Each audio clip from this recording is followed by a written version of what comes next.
everyone. I'm so excited to be here with all of you. Thanks for being here this morning. My name is Alexandria Beck, and I'm the Global Alliance Manager at the Humane League. I'm from Denver, Colorado, and this is my first time attending CARE conference and my first time in Austria. So I'm extremely excited and honored to be here with all of you amazing activists.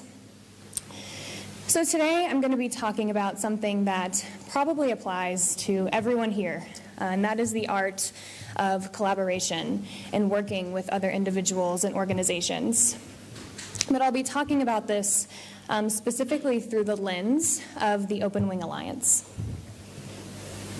So to give a brief agenda for my talk today, first I'll start out by giving a really short history of the Humane League, some of the work that we do, and some of the progress that we've seen so far in the U.S. Then I'll give a broad overview of the Open Wing Alliance, talk about our mission and goals and how we work to achieve them, and some of the successes that we've seen so far in Europe and around the world. Then I'll really dive into the benefits and challenges of collaboration and talk about some good practices for working together. And finally, I'll describe how the Open Wing Alliance, or OWA, encourages collaboration by offering support to our partner organizations, many of whom are in the room today. So I'll start from the beginning. The Humane League is an international farm animal protection organization that was founded in the U.S. in 2005. And in about 2008, we began working on institutional campaigns that focused on the treatment of layer hens in the egg industry. And as you all know, perhaps the greatest form of abuse for layer hens is the notoriously cruel battery cage. These are essentially tiny wire cages where birds spend their entire lives, often up to 2 years, without ever being able to spread their wings or move around normally. So we began these campaigns on behalf of laying hens by targeting individual university dining halls and asking these universities to source 100% cage-free eggs in their dining halls. And that's actually how I was first introduced to this work. So I was a student on a college campus in Texas, and I volunteered with the Humane League to get my school to go cage-free.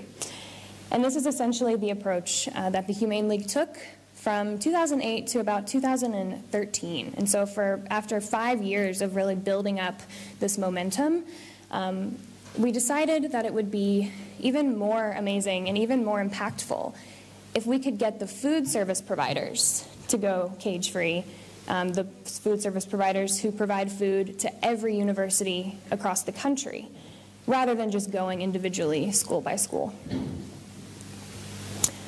So along with other prominent animal organizations in the U.S., we first decided to target these food service companies.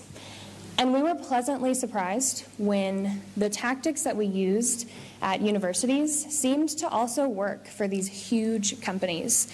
And we were able to secure commitments from all of the major players relatively quickly. So we then decided to go after restaurants, and then manufacturers, and finally supermarkets. And today, because of multiple groups in the U.S. banding together and really focusing in on this one specific issue, over 300 companies have now produced these policies to eliminate cages from their supply chains. And all of these commitments were gathered within about a 2-year period. So this is really rapid, really incredible progress that we're super excited about. So we ultimately believe that these policies will affect the entire egg-laying flock in the U.S., which is an absolutely incomprehensible 350 million hens. Now, this number is so huge that I personally can't even imagine what 350 million hens even looks like. But this huge number actually pales in comparison to the over 5 billion laying hens globally who largely suffer in cage confinement. So to address this issue, on a more global scale, the Humane League has begun to expand internationally, and we now have full-time employees carrying out corporate outreach and campaigns in key strategic parts of the world, such as the UK, Mexico, and Japan. But we don't believe that the best path forward is just to create branches of Humane Leagues all over the world. Rather, we believe the best path to victory on this issue is to find local groups who are carrying out great work in countries all over the world and forming a coalition that can mobilize locally to put an end to cages. So this is why, in the spring of 2016, we founded the Open Wing Alliance. And in that time, just about a year and a half, we've grown to over 40 member organizations, many of whom are represented in this room and at this conference, including the great VGT, Anima, Zivniaku Priviba, Animal Equality, L214, Otwarty Klatki, and many, many more. So from conception, the Open Wing Alliance has really functioned on the principles of openness, sharing, and effective collaboration. So it all began when the Humane League called a meeting in Copenhagen with 5 groups in Europe and pitched this idea of forming a coalition to eliminate battery cages based on these principles of collaboration. And since that time, we have scaled up dramatically. And this past February, we hosted the first OWA Global Summit to End Cages, which took place in Warsaw, Poland, where 50 activists coming from 22 countries, representing 17 organizations, gathered together for 4 full days of workshops, lectures, networking, and training in how these campaigns are won. And I'm happy to say that we're currently in the process of planning next year's summit, which will take place in April in Prague, and we expect it to be about twice the size of this year's event. So we now have trained activists and representation for institutional campaigns in essentially every major market across the world. Notice how Europe is almost entirely filled in on this map, because there are so many amazing organizations here working for animals. But we knew that it was really important to have a clearly defined mission before beginning these campaigns all over the world.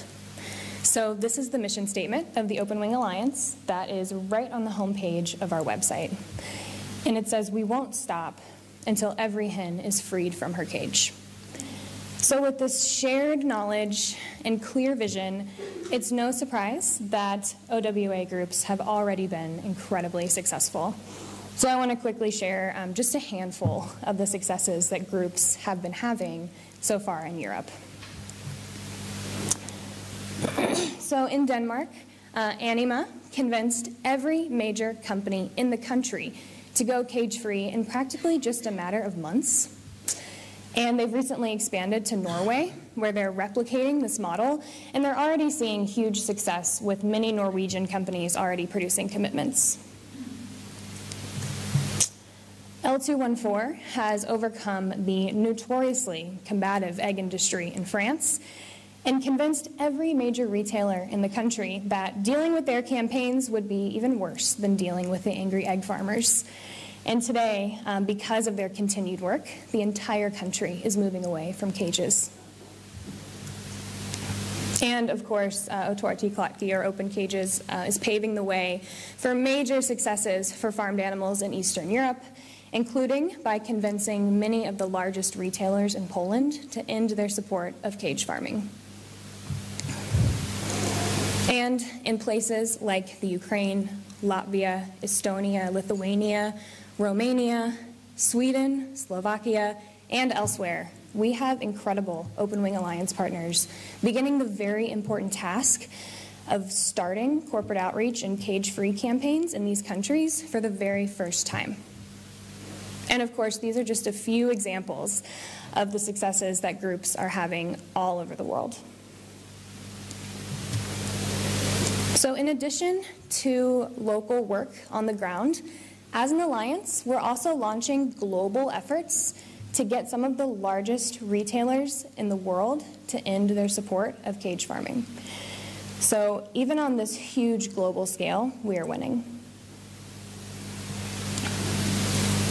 There are now well over 24 international policies from some of the largest retail, CPG, and hospitality companies on Earth to eliminate cages from their supply chains across the globe. So due to the work of all of these incredible organizations, we are well on our way to realizing our shared vision of a world where cruel cages no longer exist. So now that you have some basic background information on the Open Wing Alliance, you know that we could not possibly function or be effective without collaborating with one another. So I want to talk about some of the benefits and challenges of working together. There are obviously tons of benefits to collaborating, but I think the most important is that we can achieve so much more together than we can individually. So one of the biggest benefits of collaboration is that we all have our own strengths that we can combine to make us even stronger. So for example, some organizations have a really great grassroots presence, and they're able to mobilize a lot of volunteers very quickly. Some organizations are really skilled at investigations and exposing these cruel conditions to the public.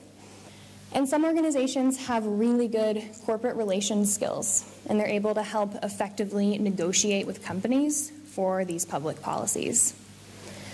So when we work collaboratively, we can act as one giant supergroup, and this allows us to make our ask of companies much more ambitious, and it allows us to be much more demanding with these policies because our combined campaigning potential is so much more powerful. So a great example of this, a few weeks ago, we asked all the OWA groups to reach out to Nestle executives, asking them for a global cage-free policy, and threatening a forthcoming campaign if they refuse to do so. And just this past Thursday, so the first day of the conference, Nestle released their global cage-free policy because the idea of 40 groups all campaigning against them at the same time is just the most terrifying thing that a company can imagine.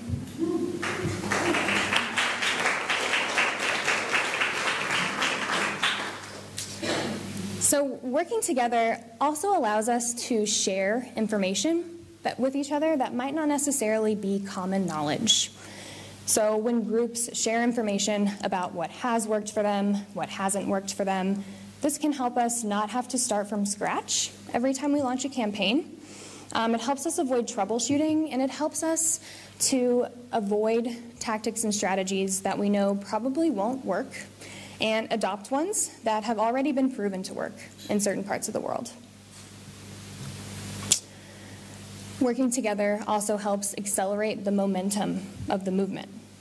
So, for example, getting Sodexo to produce a cage-free policy in the US, which is their largest market, helped get Sodexo to produce a global policy, which in turn significantly added to the momentum building in France, obviously because these global policies affected France. And this momentum building in France is now laying the foundation for many global retailers, since many of the world's largest retailers are French companies. So there's really this compounding effect that happens, and the rate of acceleration becomes exponential. So I think that this is part of the reason why we were able to secure so many cage-free commitments in the US in such a short amount of time, and part of the reason why we're seeing so many quick successes in parts of Europe and parts of Latin America as well. Of course, there are many factors that go into these victories, but I think this type of momentum is definitely one of those factors. Additionally, working together builds strong bonds.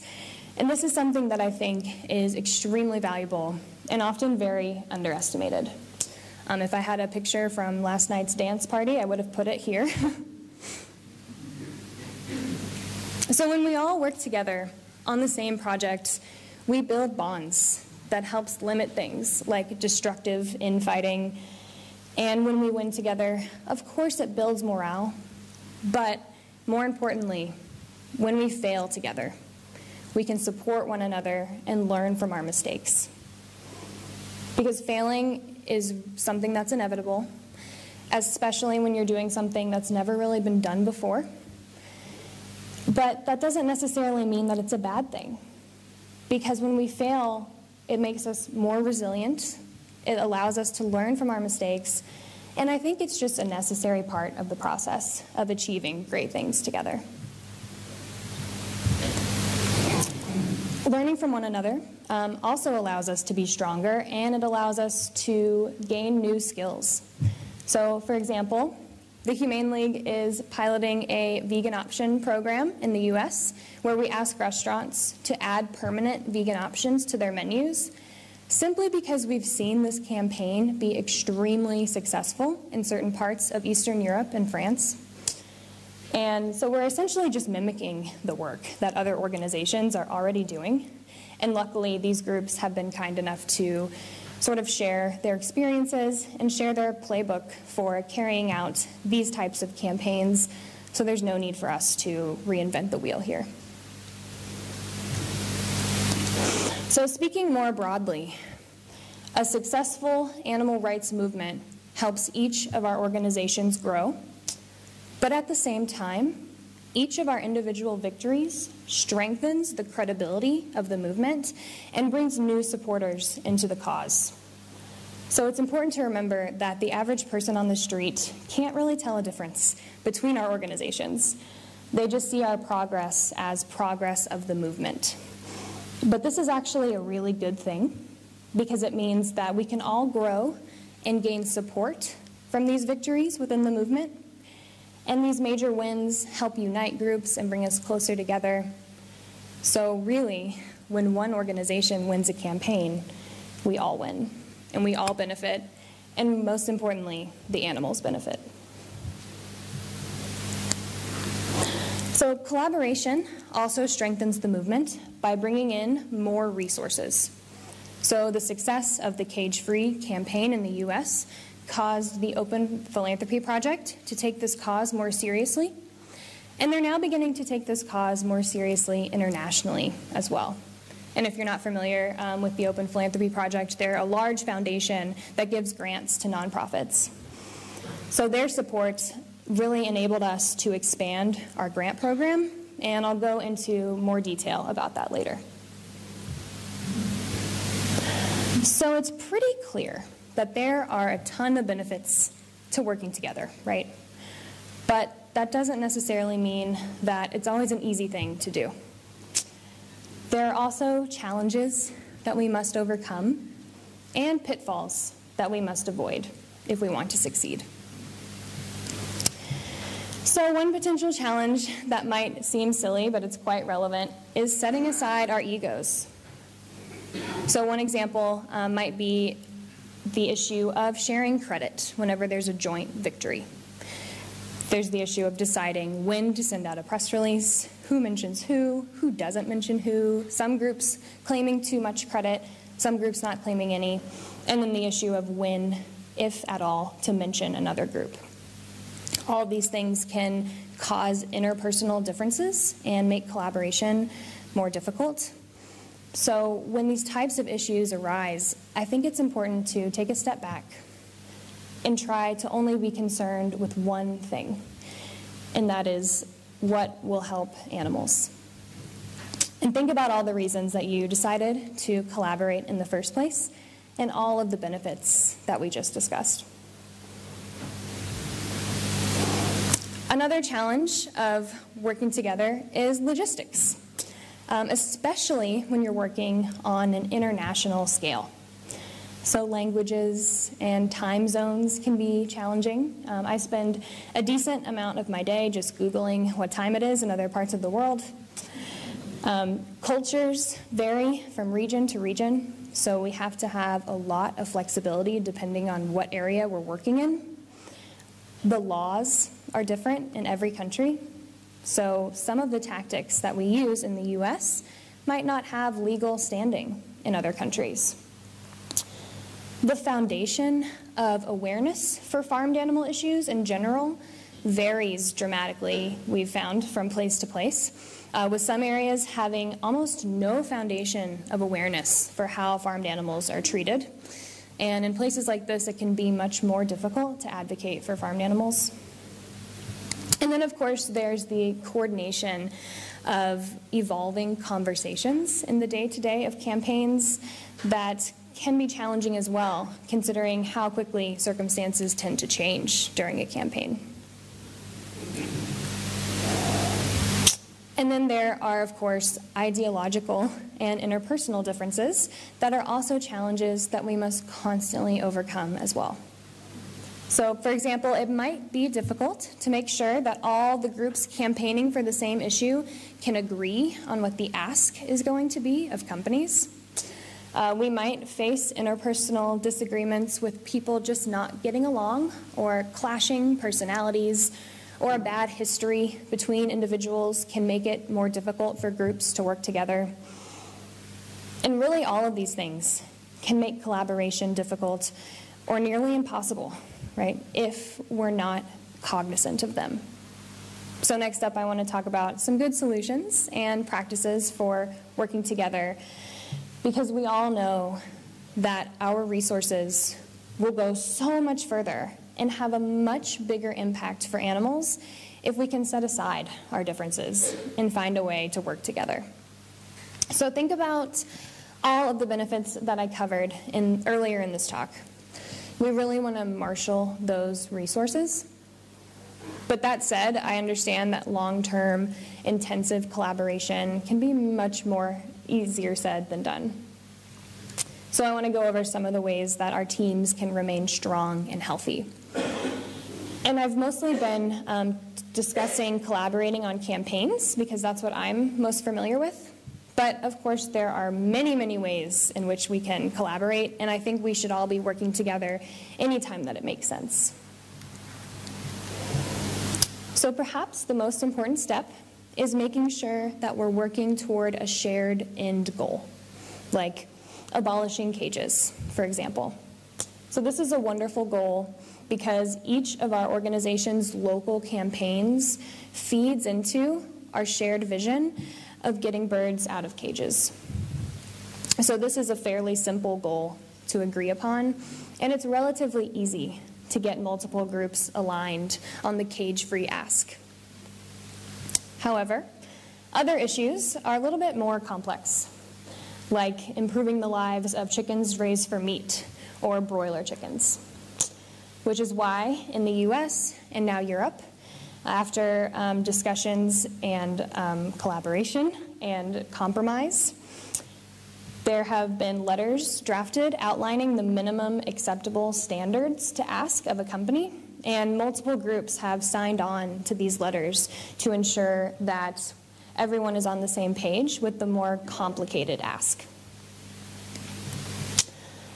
So another way to avoid pitfalls is to think ahead and have really clearly defined goals and make sure that all of the groups understand both their shared and independent responsibilities. So for example, organizations in the Baltic countries have teamed up to campaign against the retail giant Remy, but at the same time, each of these organizations have individual responsibilities for the campaign based on what their strengths are. So that's another thing to remember, right? Every group has different strengths and different levers, but the point that we stick to is do what your group is capable of doing, do what your group is best at doing, and we will have a much greater chance of success. So another helpful, more obvious, but very important rule is to make sure that groups share information with each other as soon as possible to ensure that everyone constantly stays on the same page. So whenever you receive new information, like a campaign win or details from an important meeting, just make sure that all the interested parties have the information that they need. And And one area where I think groups tend to struggle, and I mentioned this earlier, is the issue of claiming credit. So to avoid this, at the Open Wing Alliance, we have a really simple policy, and that is when you're writing about a joint campaign, simply do it like you would for any other campaign. Just make sure to mention the OWA at some point, and that's it. So if you're operating with groups on a shared project or campaign, I really recommend that you determine a protocol for this type of thing beforehand and not wait until you have a victory to figure this stuff out.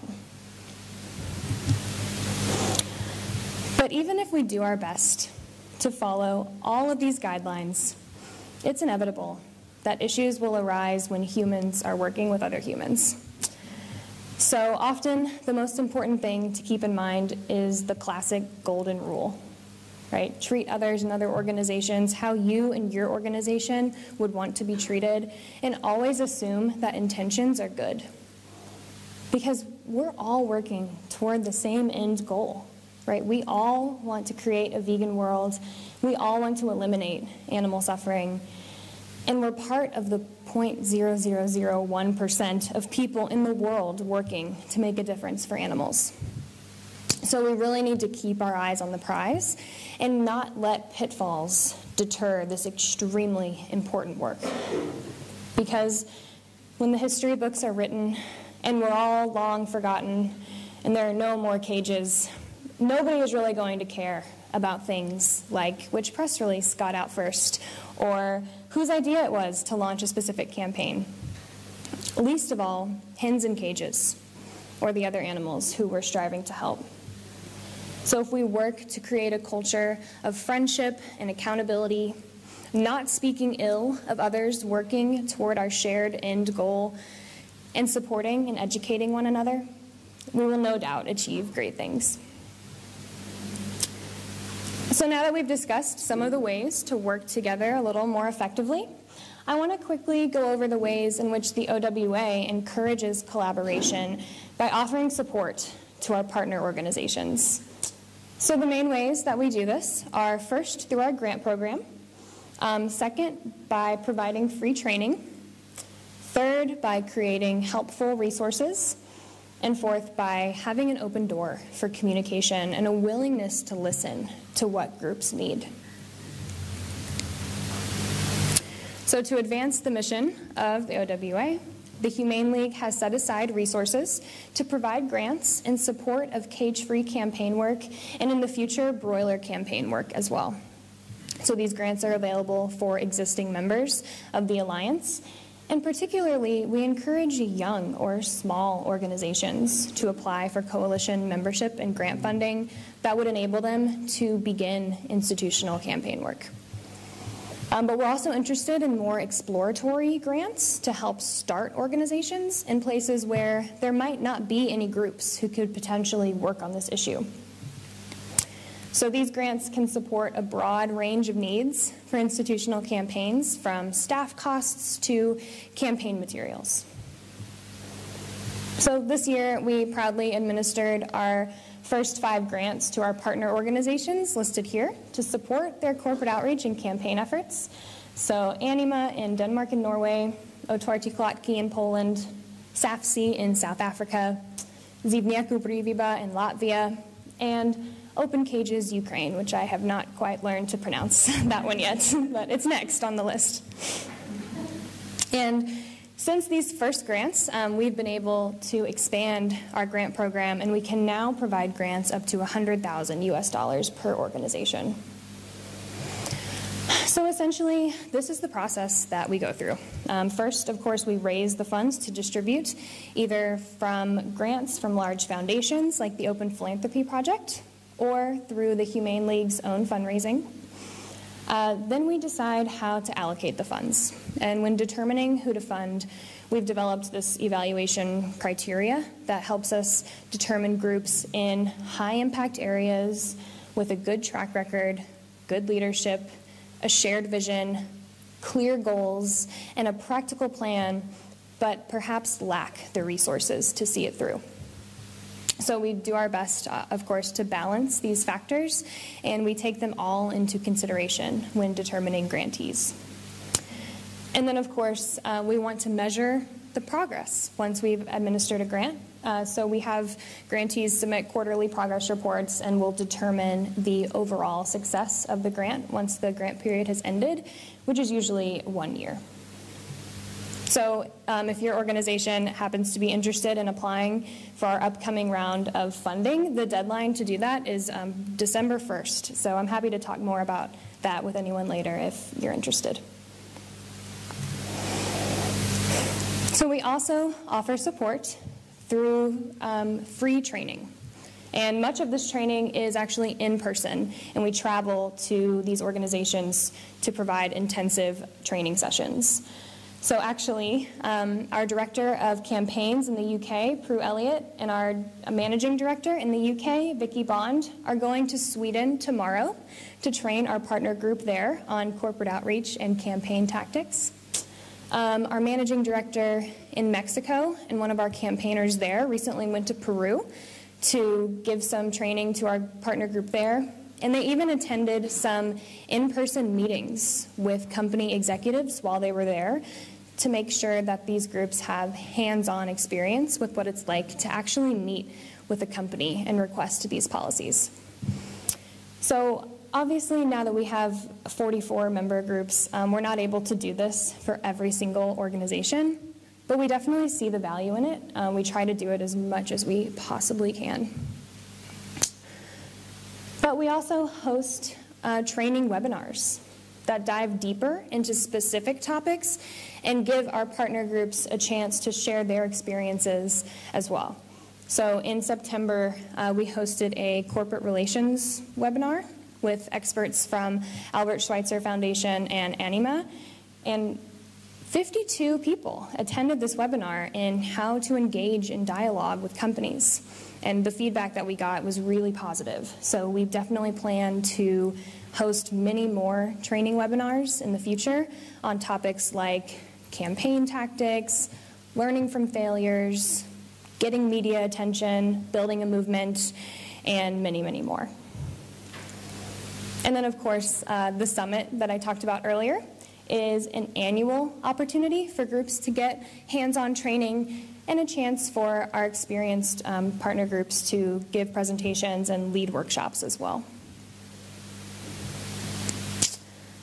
So we also create helpful resources and like step-by-step manuals and provide them to OWA members for free. So I'm actually in the process of building a more comprehensive resource library, but so far we've released a corporate outreach starter guide that really details the Humane League's approach to engaging in dialogue with companies. And it includes things like how to answer frequently asked questions and excuses from executives. And we also released a comprehensive 50-page manual that details the Humane League's approach to launching a pressure campaign against a company from start to finish. So, of course, we understand that all of the tactics that we use might not be applicable exactly to other groups or other areas, but we really want to just openly share our playbook in case, organizations who want to work on these campaigns don't need to start from scratch. And we're also constantly creating new resources as they're requested by OWA groups. So I've talked a lot about things that we've achieved so far, and so I want to give you a glimpse into what's to come in the future. So in 2018, we plan to distribute about $500,000 in grants to our partner groups. We will coordinate many more global campaigns. We'll be releasing additional resources and our resource library. We will, of course, constantly continue to recruit organizations in areas where we're not currently represented. We're in the process of hiring 2 full-time employees to help manage our grant program and run our global campaigns. We'll host the 2nd annual summit in April. And of course, we'll continue learning from one another and collaborating as effectively as we can. So to wrap up today, the key things to remember about collaborating are there are so few people in this world working to make a difference for animals. And we're up against a lot. There are a lot of animals out there suffering. So in order to have an impact, we have to put our differences aside and find a way to accomplish more together. I think we all know that the animals deserve that. We need to be clear about our goals and focus more on the end goal and worry less about trivial disagreements. We should be working together anytime that it makes sense, not necessarily just with campaigns. And finally, if your organization is interested in joining the OWA or applying for a grant, you can visit openwingalliance.org/apply or come talk to me after this. And that is it for me. Thank you so much for listening.